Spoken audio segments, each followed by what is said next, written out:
I'm really feel very much privileged, and for a very specific reason. I'm Bulgarian.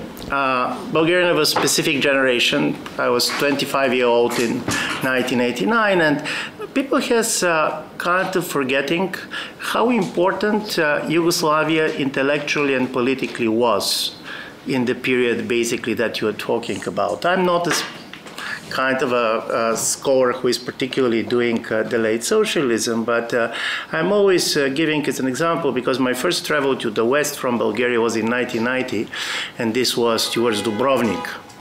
And I was never so much kind of impressed than crossing Bulgarian-Yugoslav border in 1990. It was just moving from a black and white movie to a color movie. And I'm saying this because as a result of it, this type of institute and type of an intellectual tradition that it stands for, in my view, is very important. And it is very important because it also is a great example that how different locality matters, how having a kind of a critical energy and critical number of interesting scholars matters, and particularly when people are talking about the world becoming much more multipolar, in a certain way it should be much more true in intellectual terms too. Ideas, experiences. One of the advantages of being invited on to give a key talk is that you can decide which door you want to open with your key. Which means that I know that the topic of the conference is much more centered, but I decided much more to talk about something that I'm working on now, because for me it's also interesting to see your responses, your reactions, and knowing that they're going to be Russian colleagues, I'm going to use also certain part of the argument that is very much Russia connected in order basically to see it. I'm saying this because, and for me this is kind of quite important. In the late 50s, 1960s, the American sociologists come with the idea of, Wright Mills come with the idea of the sociological imagination. And his major argument was that people trying to imagine their biography as part of a bigger social processes. For example, if you're born in a certain year and basically you have a certain type of a social upbringing, certain type of economic status and so on, you can expect and try to understand that your biography can be very much more representative to what happened to other people of this type of story. And back then it was a quite important kind of an introduction, because it is really going to try to give a much more socially rooted understanding of personal biographies. Working again with Stephen Holmes on our next book, we were very much interested in demographic imagination, and particularly in certain type of demographic anxieties that you see in the world, and about which, of course, and I'm going to give you some example, people are talking about, but in my view are very much under-reflected. Listen, we are going through a really major demographic change. The fertility rates in the world has halved from 1965 to 2015. Basically now, the majority of the people in the world live in societies in which this society's fertility is lower than the reproduction rate. So when you see these macro figures, we all know them, but it is not easy to imagine how dramatically our societies are going to change in a period of 20, 30 years. For example, if the trend is there, and I'm going to talk about some of the trends, and of course all these demographic projections could be very misleading, but keep in mind, if the trend is there, in 20 years, South Korea is going to lose half of its population. Not simply that South Korea is going to lose half of its population, but the age structure of society is going to change dramatically.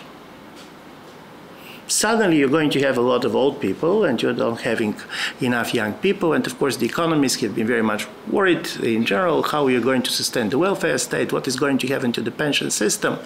But I'm not particularly interested in this economic part of it. I'm also interested in how our idea of society is changing. Listen, this is quite dramatic. In 2050, for every born person in South Korea, 3 persons are going to die. And what is extremely important about this trend, and this trend is becoming kind of a very rapid, is that humanity does not a collective experience with such a major depopulation. For the last time depopulation happened 700 years ago during the Black Death, but back then it was as a result of a cruel disease. So as a result of it, when the disease was over, you're basically starting to come up and compensate for the losses. The major story about this kind of a depopulation is that, in a certain way, it's slightly mysterious. First of all, it goes in rich and poor countries at the same time. There was a talk that probably, basically, the demographic decline is very much connected to the different material conditions, and demographic transition is very well studied. And of course, to be honest, the most important factor is the educational level of the women and so on. So this is well known. But you know, Nepal is a country not on a highest level of industrial development, and they're below fertility rate. There are certain countries where this is the result of a concrete policies, like China, because of the one-child policy. So suddenly very rich and very poor countries end up on the same place. Secondly, you have democracies and authoritarian regimes affected equally, so you cannot basically explain why it is happening. And this is happening because of the cultural choices of hundreds of millions of people. Young women, young men. Of course, the young women being much more studied on this, and basically their decision to have children or not to have children is the most important decisions to be taken. As a result of it, how to respond to this? Before, the idea was that if you're going to have a generous social policy, if you're going to have a really much more respectful role of the women in society, that's not going to happen. And then you have a country like Finland. All this is there. They have a very generous social policy. We're talking about a small nation, and nevertheless, they have a really kind of a very low birth rates. So my idea is understanding this phenomenon is important from political point of view for several reasons. One is that, of course, the fact that you have a declining population is changing the age structure, but also very much changing the intergenerational contract. Are basically people who do not have kids see the future in the same way as the previous generation, where very much thinking about the future was very much based on how your kids are going to look like. From this point of view, the late socialism is critically important because in a certain way, thinking through the children, thinking through the next generation was the major narrative. The major social narrative was that basically probably we're going to suffer for a while here, but our children are going to live in a better world, in a wealthier world. How it is. Secondly, of course, this type of major demographic changes is one of the major reasons for the migration flows. And of course, this affects everybody, but particularly in the case of democracies, they're not simply people moving, they're voters moving. And when the voters are moving in a big way, of course, there is a suspicion that governments can decide to elect their own people. To what extent you can decide to give a citizenship based on the idea for whom to vote. By the way, empirically, it was never proved. I have been going. But if you're going to listen to the discourse of the major political parties, the idea is that I'm going to give a citizenship for somebody, hoping that they're going to vote for me, is a type of an anxiety that is very present. For example, the American election campaign, you're going to see this very, very much hurt. So I'm saying about all this because, in a certain way, this kind of a demographic anxiety, this kind of a idea of something unprecedented happening, we have a declining population. For me, it's very important because I'm going to argue that in a strange way, modern politics, in a certain way, is structured by two apocalyptic discourses. Very much on the left, this is the climate discourse. And this is the idea of the last man, which means that the last man simply because they're not going to be life on Earth. And on the right, it is the demographic imagination discourse. It's not the last man, but the last Bulgarian, the last Serb, the last white man. And all of them are very important, and this last man are very different than Fukuyama's last man of 35 years ago. Because the Fukuyama last man was slightly bored, but basically he's living in a society which was much more characterized because of all the utopian energies have been cut. While here you have basically a society in which suddenly you start really to see the world in the way of disappearing world. You start to fear the future. And if before, and particularly this is true for socialist period, the future was a project, now the future much more starts to be perceived as a collection of projections. And many of these projections are demographic projections. Listen, there is a lot of wrong thing with projections. Projections can turn totally wrong. I was giving you these UN figures of how many people are going to live in South Korea, or how are going to live here, how they're going to live there. We don't know. Because in the 1960s, there was a different type of projections about overpopulation and how this overpopulation is going to be totally impossible to feed itself. And this turned wrong. But the fact that projections can turn wrong does not mean that they are not shaping the imagination, both of ordinary citizens, but also of politicians. So from this point of view, projections matter. Even more, there was an interesting study being done by psychologist colleagues from the New York University, where it shows that when you compare two samples of people, both of that white Americans, comparable sample, the only difference between them being that one of them was asked to read the report which claimed that in the year 2044, America is going to become minority-majority society, which means that the whites are going not to be the majority groups, and the other group does not know these results. The group that knows it shows a much higher kind of hostility towards migration, having a much more conservative position. So, particularly in the democratic societies, losing numbers means losing power. Democracy is about counting. And in a certain way, power changes, not simply when people are changing their mind, but when basically the number of people change. And I found this quite important, and this is why our work was very much focused on this. And I decided basically to use this approach to try to give certain type of a certain interpretation also of some of the sources and some of the possible outcomes of the current war in Ukraine. Very much trying to see this very much through kind of the discourse of the demographic anxieties. In the 17th century, there was something that was called mourning wars in the United States. Not United States, it was just America back then. And this was typical for some tribes in North America. And the story about the mourning wars was that after Europeans starts to come, you have a lot of basically pandemics and so on. You start to have loss of population. And the most important about mourning wars are that they're not wars for glory or war for territory, but basically at some point, the tribes are attacking other tribes in order to kidnap people because they have the feeling that in their own tribes there is not enough people. And you try to integrate, particularly kids and women. Some of the men, basically, if you cannot integrate, you're basically going to kill. But the major story was that you want to replace people who are missing, who basically has disappeared. And I'm saying this because there is a lot of talk about this kidnapping of Ukrainian kids and the decision which was voted by the Russian parliament for these orphans to be adopted very fastly in the Russian families. And people are talking particularly in a human rights context. So my major argument is that, of course, for every war there are many reasons. But I'm going to argue that certain type of a demographic anxiety, some of them fueled by the experience of the COVID-19, was one of the reasons for the beginning of the war. And I have been doing quite a lot of study on the speeches of President Putin over the years. I'm going to start with the argument that for very legitimate reasons, demography always was his preoccupation. And it was his preoccupation because what people don't understand was that the post-Soviet period has a dramatic demographic impact on Russia.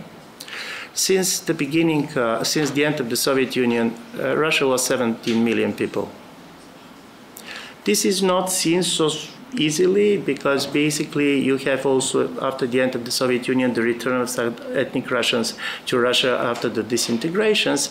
But Anatoly Vishnevsky, probably one of the leading Russian demographer of this period, and his colleagues were showing very much that one of the major things that happened as a result of the disintegration of the Soviet Union was a very much decline in the life expectancies, almost in 5 years. So as a result of it, particularly Russian men start dying very early on. And secondly, there was also a kind of decline of fertility, very much the result of uncertainty of a certain transition period. Another important characteristics for the Russian demographic situation was that Russia is champion in the world when it comes of a gender gap in mortality between men and women. In 2005, and I do believe that most of the Russian colleagues here are women because it's a much better news for them than for the men, but women were living 14 years longer than men. Listen, this is the biggest in the world. In 2021, it was 12 years. Keeping in mind that the average duration of a Russian marriage is 10 years. Most of the women are living longer as widows than as wives. And this is an incredibly important thing if you're going to imagine about the structure of family, how you're structuring your life, what is happening, how you're preparing for life. And as I said, this type of a demographic decline was not news. By the way, it didn't start with the disintegration of the Soviet Union. It started much earlier. People who were working on this period already in the 1960s, 1970s. There was a lot of talk about it. There was a different explanation of how it came and why it happened. But what is interesting for me in this kind of a story is the following. So very early on, after coming to power, Russian leadership declared demography and basically reversing the demographic decline as one of the #1 priorities, and certain policies have been adopted. Quite a lot of money had been invested for this to change. There was particularly support for mothers and others. There was economic incentives being there. And around 2017, there was some modest gains, but in general, part of the explanation for some of the demographic reverse was also contributed to otherwise very controversial Gorbachev's policies on basically reducing the consumption of alcohol in the 1980s. So many of the demographers basically claim that in a long term you have the positive effect of these policies. And the general state of the healthcare system and so on. All this ended somewhere at around 2017. And then you have COVID, and during COVID, Russia was one of the countries with the highest numbers of excess deaths, more than 1 million, because excess death is some of the things that basically you can measure much more as a hard data concerning many of the other COVID-related data, which is much more problematic what exactly you're measuring. I'm saying this because 6 months before the war started, President Putin started talking, particularly in front of the children's audiences, very much about the fact that if it was not for the World War II, if it was not for the Bolshevik Revolution, Russian population today was going to be around 500 million people. And he was quoting and referring to predictions being done by great Russian scholar Dmitry Mendeleev in at the end of the 19th century, exactly this, that in the beginning of the 21st century, there are going to be 500 million Russians in the world. So basically, out of nowhere, for example, one of such talks like this was given in Vladivostok when he was talking to school children. In the way he was talking about other things, suddenly the problem of the demographic decline was coming, and the idea that if Russia is not going to reverse this demographic decline, the country in a certain way is doomed. And I'm saying this because there was one thing that happened that positively affected Russian basically population numbers. And this was the annexation of Crimea. Suddenly Russian population went up 2,400,000 people. One of the major arguments of this demographic thinking is that, well, normally, if you go back traditionally to the way you're interpreting Russia's security concerns, Russia was always very sensitive about space and territory. So on a daily basis, for the last several centuries, Russia has been expanding territorially starting from the 17th century with 50 square miles per day. And as a result of it, part of it, and this is very well known around military strategies, this is the idea of the strategic depths. That in a certain way, Russia's border should be as far as possible, so to be very difficult for the invaders to try to get to Moscow, St. Petersburg, and other places. And this is the story, basically, of how Napoleon's war of the 1812 was interpreted, how basically the defeat of Nazi Germany is. This is not a war about territory. This is a war about people. And the major story is that the small number of people and the impossibility to reverse the demographic trends make, in my view, Russian leadership to see Ukrainians and Belarusians as a reserve army of Russians, particularly in a situation in which migration that was coming is mostly coming from the Central Asian republics, and also is affecting, you see the decline of the Slavic core of the Russian population. So suddenly, Russians basically, Ukrainians had to be Russians because there was not enough Russians in the world. And I'm saying this because I'm going to argue that this type of approach is not going to be something that is very much Russia-specific. This is one of the things that we are seeing very much as a result of a new type of a world, which is characterized by pervasive depopulation and the fear of a kind of declining population numbers. Suddenly, population wars, much more the land wars, in my view, are starting to be one of the most important things to observe. And this is very much based on the fact that this type of a war, not simply this was one of the way the war started, but on the Ukrainian side, basically, probably this is going to be one of the major arguments why Ukraine cannot allow itself a long war. Ukraine is another kind of a post-Soviet space, which was with a very bad demographics. When basically Ukraine get its independence in 1992, there were around 52 million people living in the country.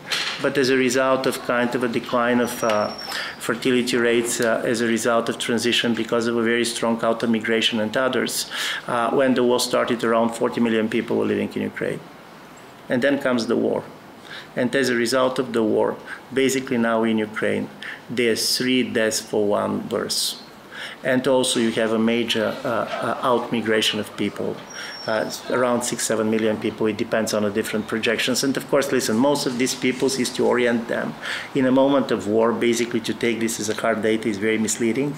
But basically, you see also the fact that you have a major separation between men and women as a result of the war. And I'm saying this because this explains one of the very important decisions of the Ukrainian government, not to mobilize people between 18 and 24-year-old. Because you try not to mobilize people that can have kids. Because otherwise, if basically these people are going to be killed, this is not simply about people that you're losing, but it's about people who are not going to be born. And I do believe that this demographic logic, which is present in every war. Listen, demography always mattered. And by the way, Russia was one of the countries that incredibly benefited from the demographic explosion at the end of the 19th century. At the end of the 19th century, basically, there was 7 children per woman in Russia. Many of them basically didn't manage to survive, but we're talking about a major demographic boom. The story of these wars at the end of the 19th, 20th century always was that Russia has more soldiers than guns. And this type of a demographic dividend not simply has disappeared, basically it was totally reversed. And as I said, it was totally reversed because of different policies. Even today, Russia has a very high level of abortions, 3.4 per woman during her lifetime. My very politically incorrect joke is probably Russian women had more sex than the Japanese men. If you see some of the Japanese basically statistics on this, but the story is that as a result of it, the argument is that this demographic anxiety is really shaping decisions on all sides. During the war, some of the foreign observers was insisting that the average age of the army is very critical to expand how much chances they have for offensive war or defensive war, because young people are much braver. So if you have a kind of a very aged army, at some point the average age of the Ukrainian army was 43-year-old. This basically probably is going to be enough to help you to defend. It's not going to be easy to start a major offensive operations. I'm saying all this because this understanding of the centrality, not simply of a really existing demography, but this demographic imagination in which you see a Russian president looking at the future, and he's seeing that in the UN projections, in the year 2100, the projection is that there are going to be between 74 million and 112 million Russians in the world. And on the other side, the Russian population is going to be just half of the population of Ethiopia and 1/3 of the population of Nigeria or Pakistan. I do believe this explains certain decisions. They explain not simply kind of a small decisions, but this is kind of a grand decisions in which you decide on the timing of what you're doing and what not doing. And as I said, on the Ukrainian side, also the question is how many people you can lose without losing your future.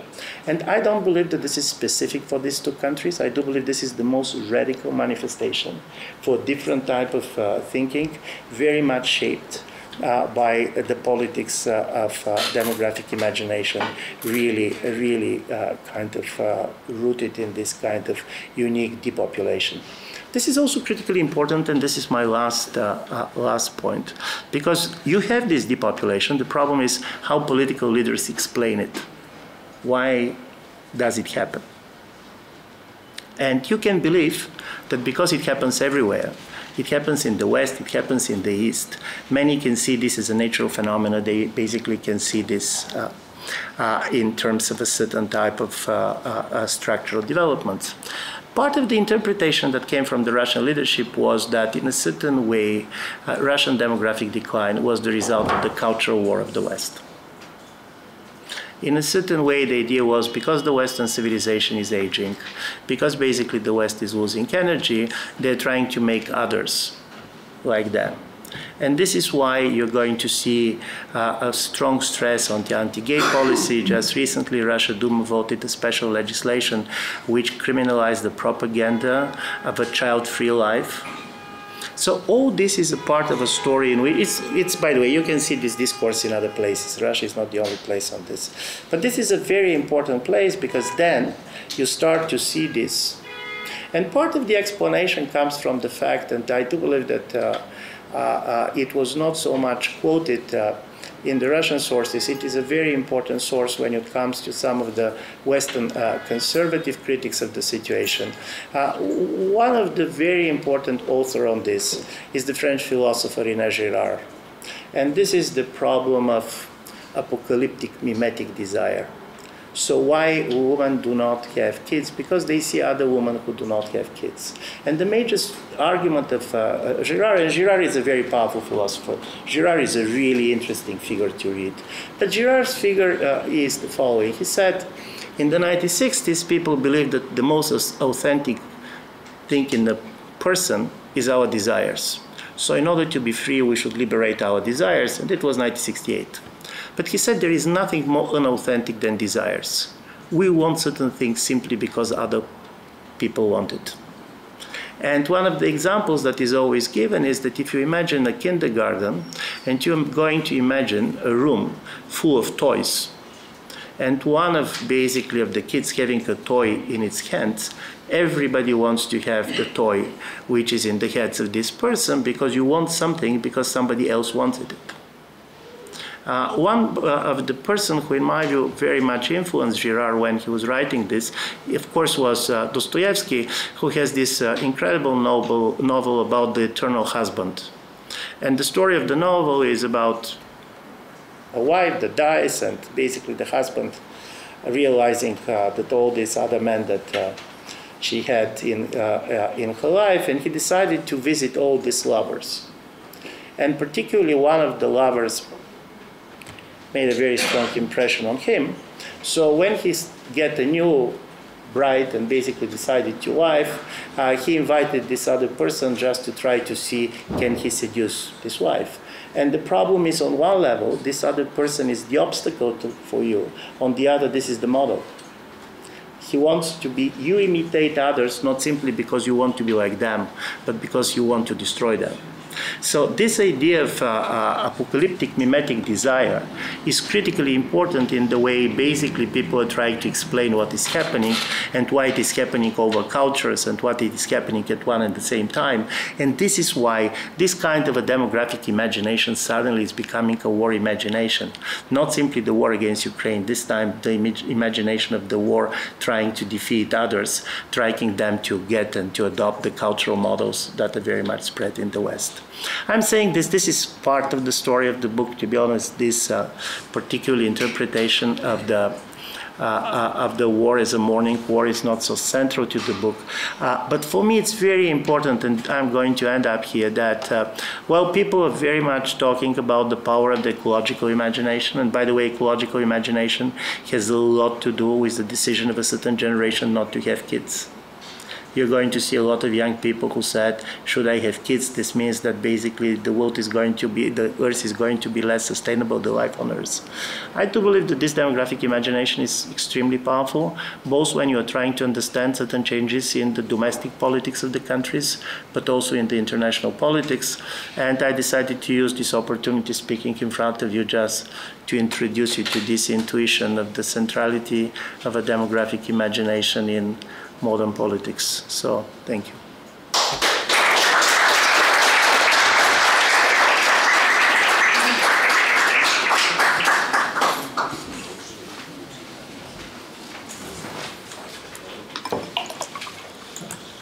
Thank you. Thank you. Very captivating. Okay, I will open now the floor for questions, thoughts. Yeah.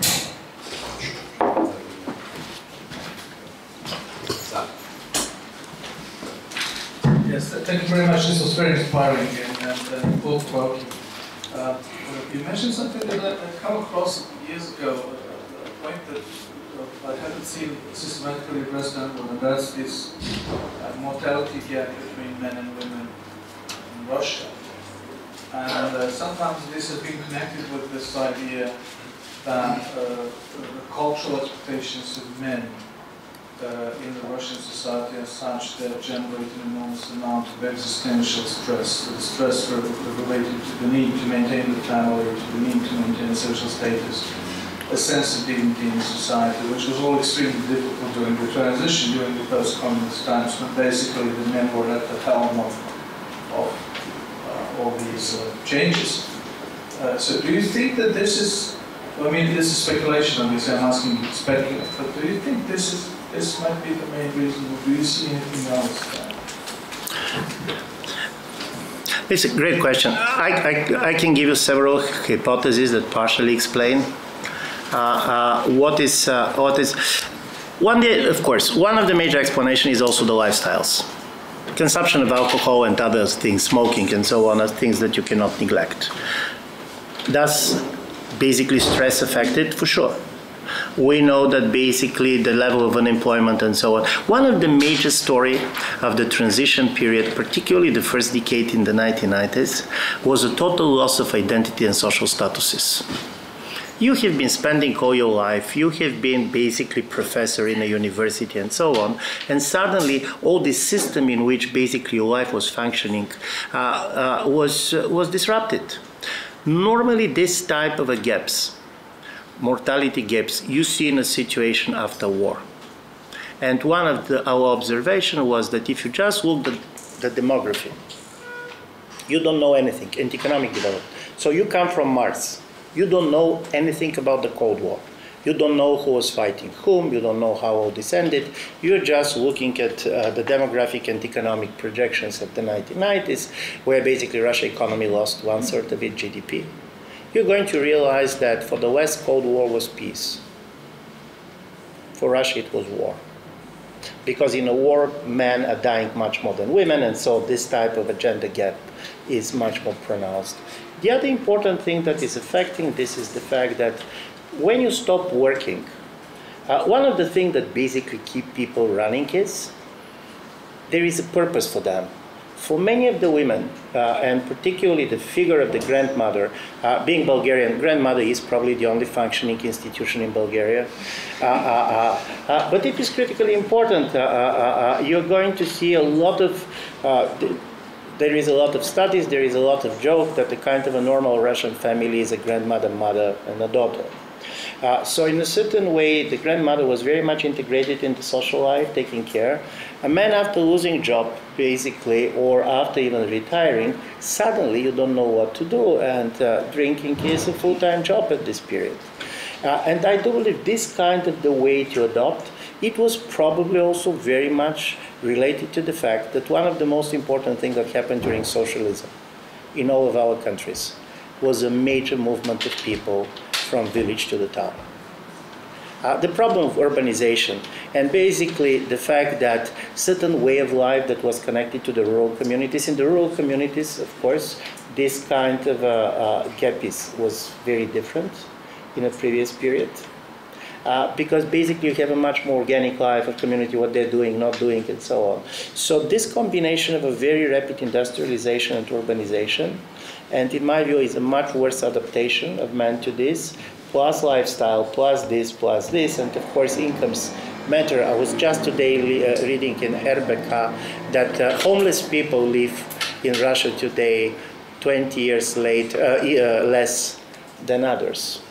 So also this kind of a major social shocks and so on are affecting the mortality.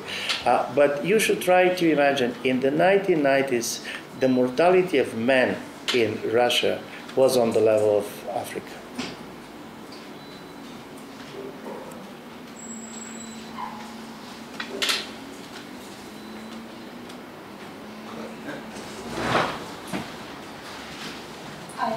I have two questions, and they're very much connected to the region.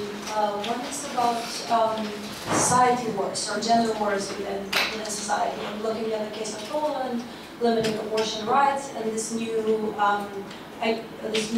attempt of international donors working with anti-gender narratives about talking about women's rights in our societies. On the other hand, you have a group of people that are talking, we're not doing anti-gender practices, but what we are doing is basically pro-family initiatives. So how would you explain this, and how would you envision a future where women's rights are protected under this new policy of demographic anxiety policies? And my second question is about productivity. In the region, we need economic development. And to have an economic development, we need people and we need productivity. And we are lacking both. So my question is, first of all, how do we mobilize women in the labor market? Because a lot of the women are not included in the labor market, and part of demography is losing. And secondly, how do you use technology to maybe overcome this productivity issue?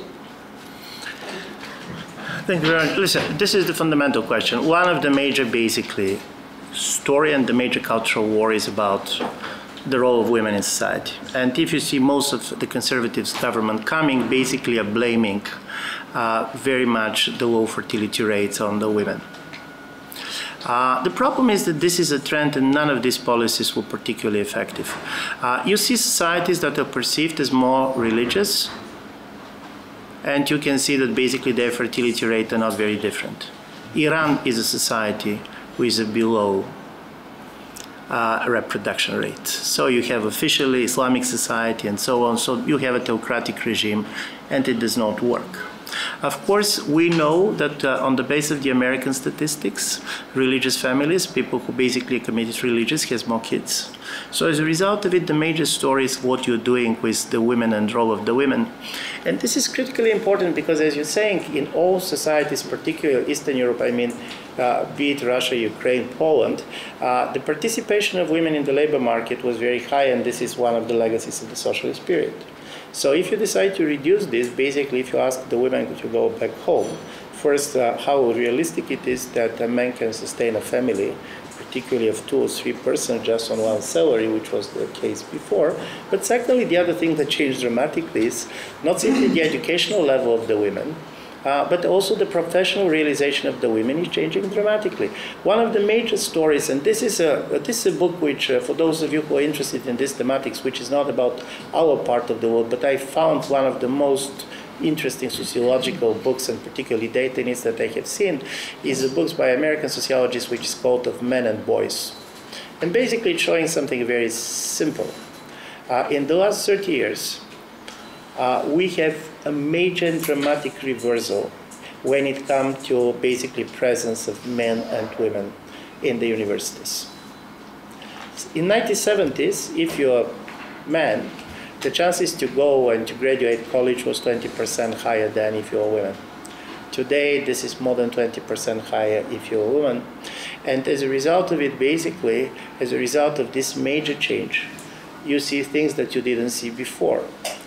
You have this big cohort of young men without education who have nobody to marry.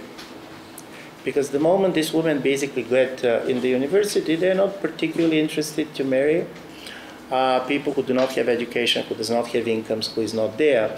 And this is, by the way, one of the major also kind of electoral support for some of the far rightists everywhere. There is a great studies being done on East Germany, showing that these only men are the ones most ready to vote for AfD. So as a result of it, it also becomes as a major political issue. If you're going to see the support for 2 different candidates on the American elections, the major divide is a gender divide. And here comes my question, to which I don't have an answer, but probably this is going to be an important question for those who are doing electoral politics. Tell me how white middle class mothers of boys are going to vote in the next 10 years. Are they going to vote with their feminist identity? Or are they going to vote with their mother's identity, believing that they are boys?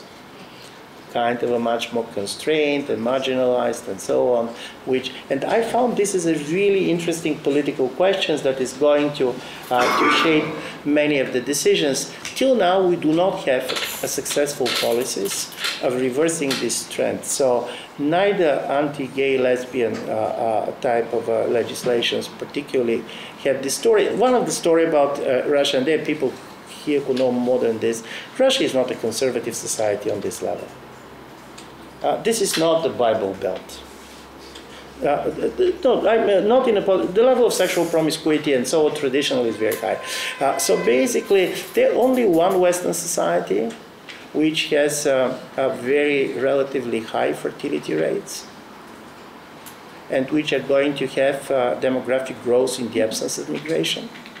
And this is Israel. Israel. And there is not simply because of a very high level of the religious Israeli communities, but even secular Israelis basically has above 2.1. Yeah, thanks very much, Ivan. Great talk. There were elections in your country yesterday, but I'd like to broaden it to the demographic issue, and we have had conversations about this. What is the effect of the declining and aging of all of our countries, and I'm talking about the region now specifically, with regard to the political dynamic? Thank you very much. Listen, of course, Bulgaria is interesting on many aspects. Just give you 2 and then I'm going to.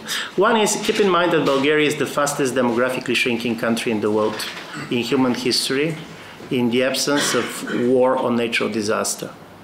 In the year 1989, there was around 9 million Bulgarians living in the country. Now they're less than 6.5.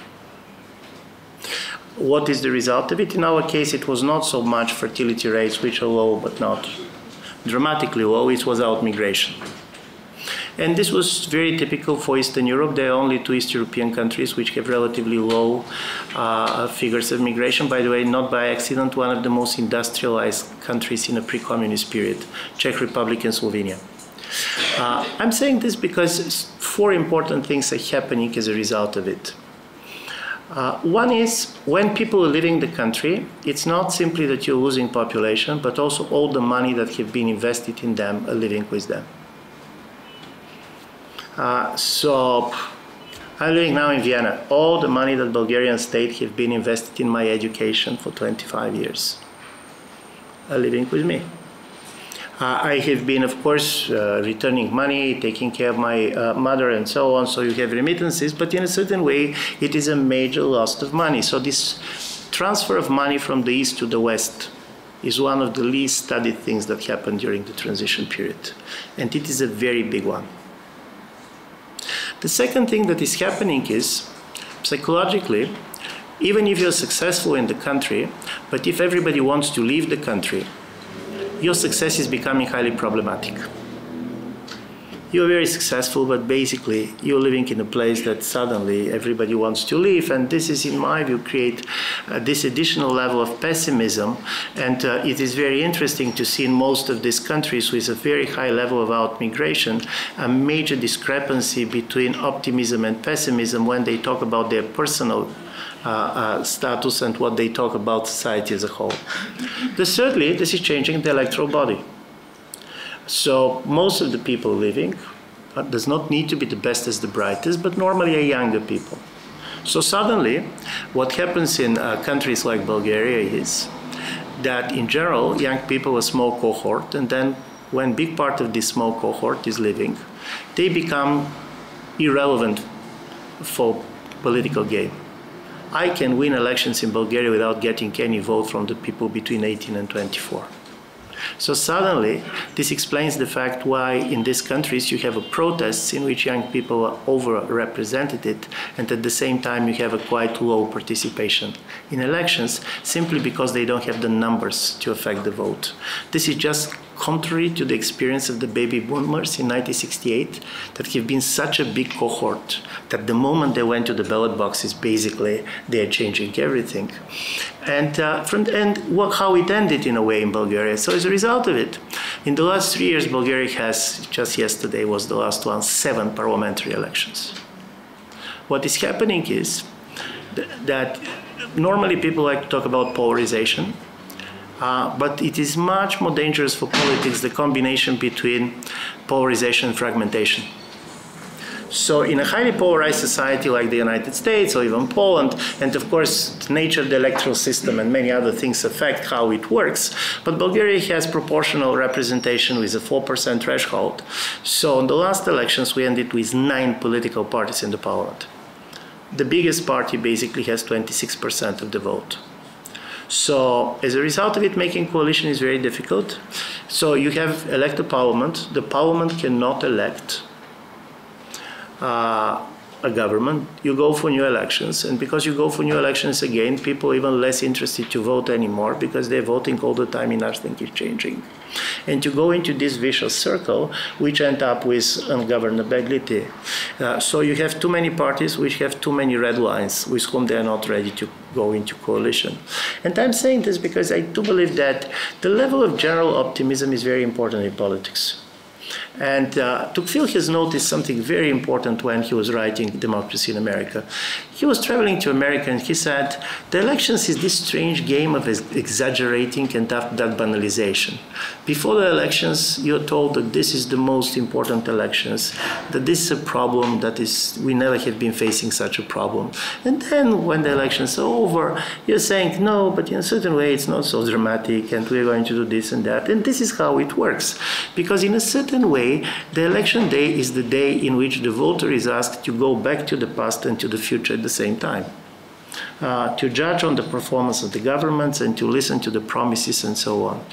One, in my view, of the major problem with this much more apocalyptic imagination coming both from climate and demography is that you start fear the future. So future starts to be a problem, and as a result of it, what people don't understand that, in my view, this type of an open future, which can be changed, which can be different than the present, is one of the preconditions for working democracy. Cut the future and democracy does not know how to function, because the major promise of democracy is that if you're not going to solve certain problem today, you can solve it tomorrow. And secondly, if you're going to lose elections today, you can win it tomorrow. And if all this is going to change, if you believe this is the last elections, or if you believe that nothing can change, then the game cannot function. And I do believe I'm telling you Bulgarian story, but of course their country is Bosnia because of the war and so on. Serbia is a country with the following demographic stories. And by the way, this is also one of the major sources for the resentment against the European Union to many places. As an old woman once told me, she said, listen, European Union is the best and the worst that happened in our lives. The best because my kids went to work there, and the worst because my kids went there and my doctors went there too. So.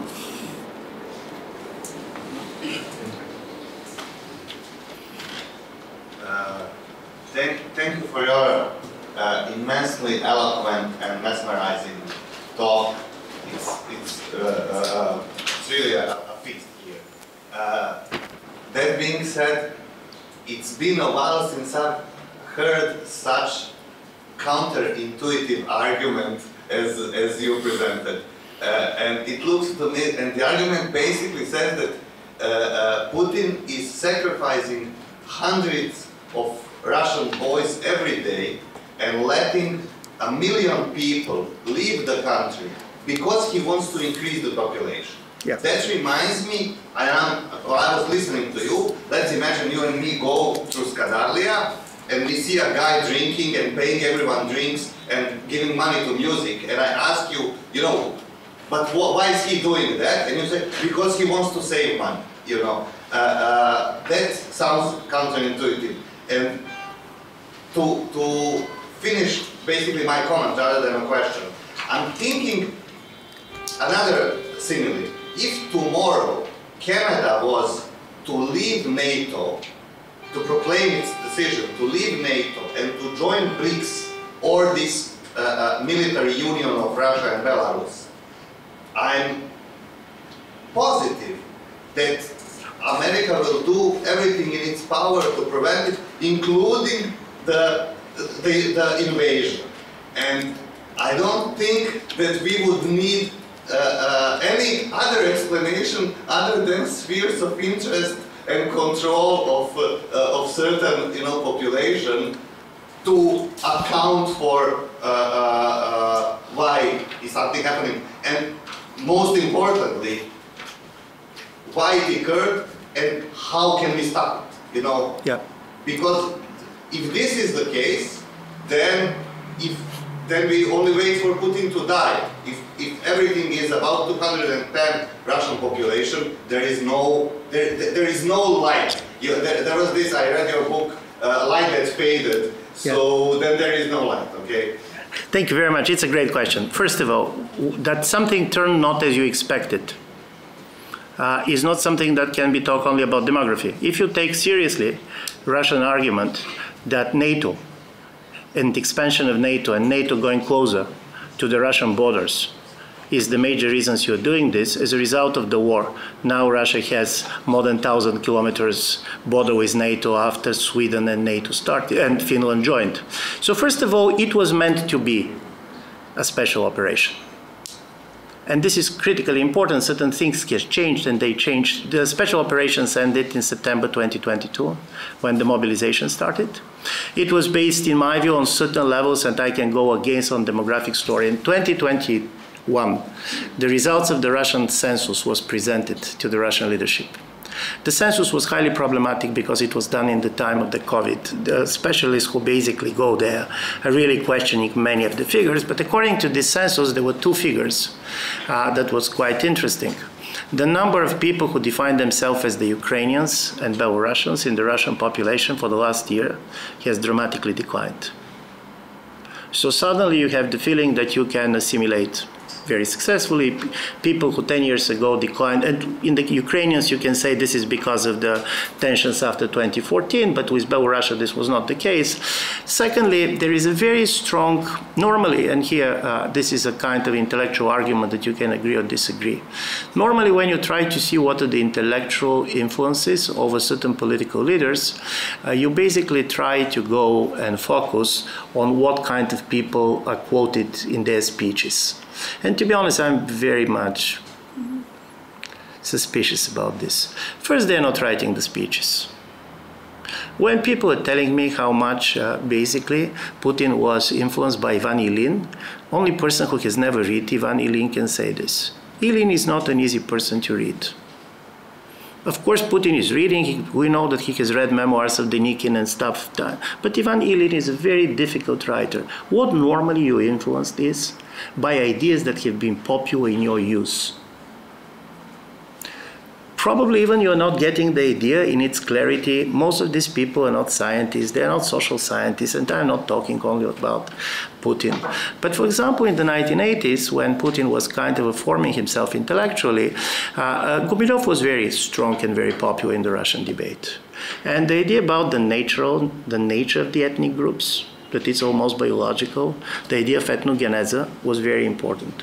So what we know for sure is that during the COVID period, Russian president has been asking for certain type of archives to be brought to him when he was staying in Sochi. And also what we know is that this essay on why basically the Ukrainians are Russians was written by him personally. This is some. So my story is the following. We do believe that in general, in our understanding of politics, they're going to come years before we're going to understand the transformative nature of the pandemic experience. Both for democratic politics, if you're going to see in many countries, the vote for the far right was, part of it was migration, equally important part was the experience of COVID and how you're positioning yourself towards the lockdowns, towards the vaccination, particularly in the countries where there was obligatory vaccination. But one of the things that basically is happening during COVID is that first you're facing your own mortality. And you remember that the Russian president was not particularly kind of visible during this period. So there was a very strong isolation. But secondly, you start to see the mortality of your own groups. We used to believe that people are mortal and the nations are immortal, and then suddenly you start to understand that not necessarily.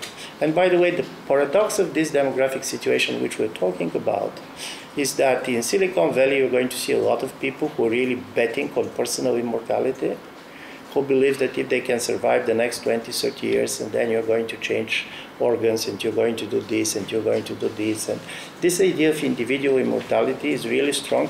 By the way, Woody Allen defined it best. He said, I want to live forever, but I don't want to live in the hearts of the people. I want to live in my apartment in Manhattan. And this story is very much there, but then you start basically trying to imagine that your own big nation can disappear, and even I'm not talking about small nations and so on and so on. So as a result of it, I don't believe that the war can be explained by a single factor. What you're saying is things, but I do believe that demographic imagination was very important. He really believes that the Ukrainians have been kind of culturally, I'm going to say something which is very kind of a radical in its political incorrectness. He believes that only in the world in which the boy can become girl after surgery, the Ukrainians are not Russians. So he was basically seeing this as a cultural operation which was performed on the Ukrainian people and so on. It turns to be a wrong analysis of the situation, and he had to face it. And basically all these people dying of facing it. But I don't believe, and demography is not the only explanation for the war. And by the way, this is not the explanation how the war goes. But my major argument is that this demographic explanation is part of the new reality in which all of these people start thinking. And Putin is a very radical example also because of the radical position of NATO. This also affects your timing. One of the things that in my view was keeping very much the Cold War cold was that both Soviets and Americans believed that in the future they're going to be in a better position. Soviets, because of Marxism, which basically is telling them that historically you're more progressive, so tomorrow you're going to be stronger than today. Containment of cannon is nothing else than saying, listen, if we're going to fight the Soviets, better fight them tomorrow than today, because tomorrow they're going to be weaker than today. When both sides believe that tomorrow they're going to be in a stronger position than today, it is much easier to avoid major clash. The problem with the demographic imagination is that you look at the future and you see that there are going to be less of us. And there are probably going to be more of them. And then as a result of it, this dramatically affects the timing of your decision. And particularly in the case of the Russian president, I do believe that you have a figure which is also very much personalized in understanding of power. He does not think simply in terms of successor because he already had a successor. And in a certain way, the idea to fix all problems in your lifetime is becoming kind of an important factor. Thank you. One more question.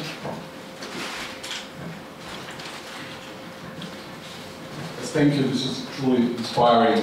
So I was just thinking about the term socialism and returning to it, and you also just said about hoping.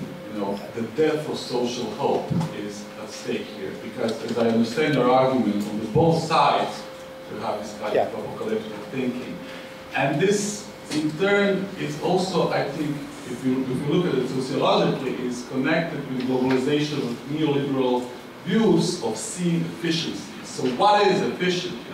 You can have a good GDP and bad demographic situation and the collapse of population or whatever. Yeah. You can have good GDP and have a tremendous amount of garbage, a climate crisis which is going through the roof. So what I'm thinking is that at stake here is how to imagine collective social hope with having this whole divergency and the heritage of liberalism and in some sense and also socialism, because socialism is inherently a philosophy of social hope. So, no, totally agree with you. Listen, this is the major story. And of course, one is basically the economic world which go back to the old utopias. Go back to More, to Campanella. Everything was happening in space. There was somewhere else, on an island that you don't know. And then comes the 19th century, a kind of a mature modernity. And for the first time, time became more important than space. By the way, the first time traveler in literature comes at the end of the 19th century. And in a certain way, this traveling in time and trying to justify the present through the future, this is about the project. And there were different projects. When people today are saying we're back to the 1930s and comparing some of the far-right parties to fascists and so on, listen, like Lev, back then, right was a pedagogical project. It was about new men. It was always about kind of remaking societies here and there. And as a result of it, you're totally right. Basically, the idea of the future was so strong. I was spending the summer on the Bulgarian Black Sea side, and we have been with an old theater director friend of mine, and we're trying to imagine the following theater performance, a play in which Stakhanov and Musk meet on a spaceship. Because there are two different ideas of the future. Stakhanov was working so hard that basically he was already living in the future. If you basically see, we can even basically on the base of his performance in this one incredible year in which he was having 14 probably years for one. So you can imagine exactly in which year he is doing. And the funny story about Musk and the market is that basically the market is allowing to consume what you should have earned in 40 years.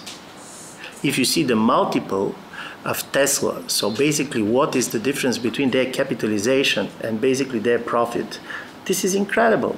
So strangely enough, what is happening is that if before you try to live in the future and you're running there, so suddenly future was consumed today. And this is also the difference between saving and borrowing. In a certain way, you do not have the future because you are living the future. You're using the money of the future. In a certain way, the problem of capitalism is that it makes the future very much present through the borrowing. Daniel Bell in the 1920s, in The Cultural Contradiction of Capitalism, has an argument which I always found extremely powerful. He's basically said, listen, capitalism works well with a non-capitalist people.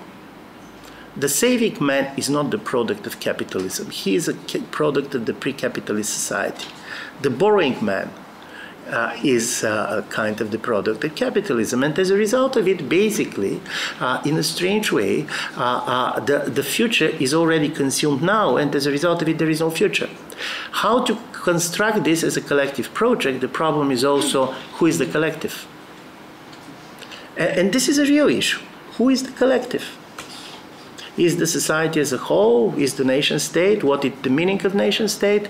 And also if you see what is happening, and from this point of view, migration is a great example. Migration before was, because this was the difference between time and space. In space, you can cross borders. In time, you can travel. In time, you cannot travel. You cannot go past, you cannot go future. And suddenly, we start traveling in the future. So when Bulgarians decide to go to Germany in the 1990s, it was not simply a movement in space, it was much more the movement of time. I'm going to the future. I'm not going to wait when Bulgaria is going to become like Germany. I just go to Germany. But by the way, most of the voters for the far right, they also want to travel to the past. So the only way to travel to the past is by ballots. And this past, by the way, is very much ethnic and demographic. You don't go back because it was simply better, but because your community was different. You want to live in a community that you know, remember, and so on. So I believe this kind of a story, this kind of a changing between past and future, which makes so difficult for these big collective projects to come, and also the idea that you do not have the agent of this collective thinking. So this makes it so difficult. So one of the kind of title that we are playing for this book is, you remember, Fukuyama's was The End of History and the Last Man, and it's going to be The End of the Future and the Last Man. By the way, just one of the story with the last man is, so the last man is the man of the Judgment Day. And one of the problems with the Judgment Day is that you're treating all people, dead and alive, as contemporaries. By the way, Fyodorov has this at the end of the 19th century in the Russian philosophical tradition, with the idea of the resurrection of humanities. If you listen to the discourse of some of the younger generation about the past, they are really totally reluctant to treat people based on their historical context. In my kind of a socialist use, we knew that in every period there are people who are progressive for their times. Now basically they are going to treat George Washington having a slave as such scandal as me having a slave. So the historical cast is disappearing. So this kind of a treating everybody as a contemporary, dead and alive, in my view, is one of the kind of a characteristics of being the last man. So, but sorry for this long conversation. Thank you. Thank you very much. This was great. Once again, thanks to you and Krastev for this.